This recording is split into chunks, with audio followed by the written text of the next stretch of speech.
在个人利益和团队利益面前，我们究竟该如何选择？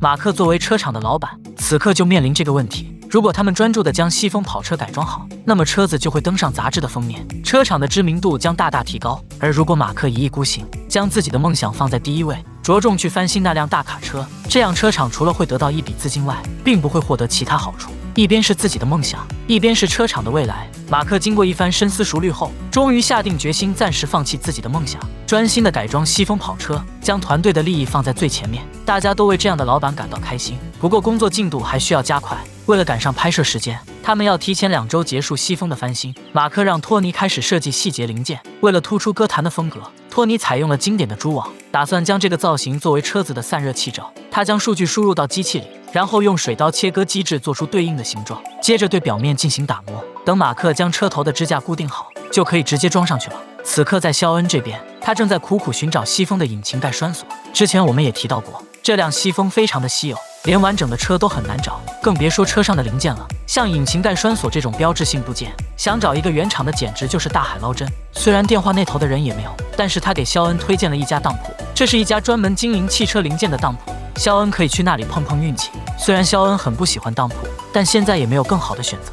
与此同时，在马克这边，他重新规划了改装方案，要将车子后轮的悬挂暴露出来，展示出机械原本的美感，同时给车内装上木质地板，确保西风的质感。这辆车应该是马克最上心的一辆，大家将木板试装在上面，保证尺寸完全符合要求，不能有一丝偏差，不然一定会影响品质。真的有人会对其他男人的鞋子感兴趣吗？眼前这个白白净净的小伙竟然提出想要肖恩的皮鞋。听到这句话的肖恩惊呆了，原来这里是一家当铺。肖恩过来这里找西风的引擎盖栓锁，没想到这里还真有，不过这是客户暂时抵押在这儿的，过一段时间人家还要赎回去。听到这句话，肖恩很头疼，车厂此时非常需要这个栓锁。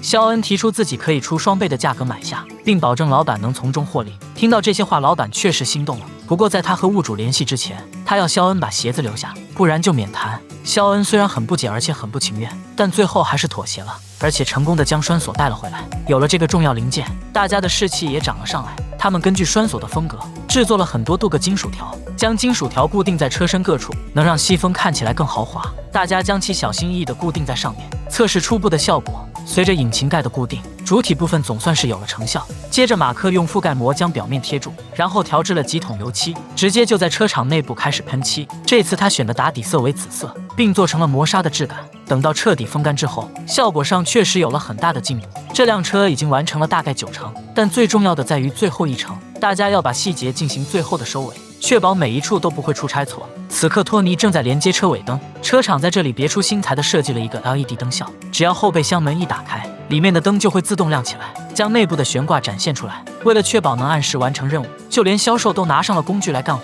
车厂这次不成功便成仁。经过将近4个小时的忙活，这辆西风跑车总算是完成了。从最后的效果我们不难发现，这次车厂确实用心了，细节方面再也没有了廉价感，他们有了巨大的进步。这是歌坛车厂的巅峰之作，一辆绝无仅有的西风跑车，不管是细节还是内饰，无一不体现出歌坛车厂的最高水平。此刻史碧薇公司正在给车子拍写真，他们要把这辆西风放到杂志的封面，这对于车厂来说，这是绝无仅有的曝光机会。虽然他们公司对车子很满意，但车子最后的表现如何，还得看在车展上的反响。回到车厂之后，肖恩把马克叫到了办公室，说他们车厂迎来了第1位合伙人，就是之前的中间商尼克。他把2辆概念车带回去之后，客户非常的满意，而且他自己手下也有改装团队。尼克的想法是和歌坛车厂强联手，利用他们的技术和自己的人脉，让大家更上一层楼。这当然是一个不错的想法，不过眼下的当务之急是车展，大家都在精心准备。此刻在车展的现场，众人把车子推到展位上之后，仔细的把西风擦干净。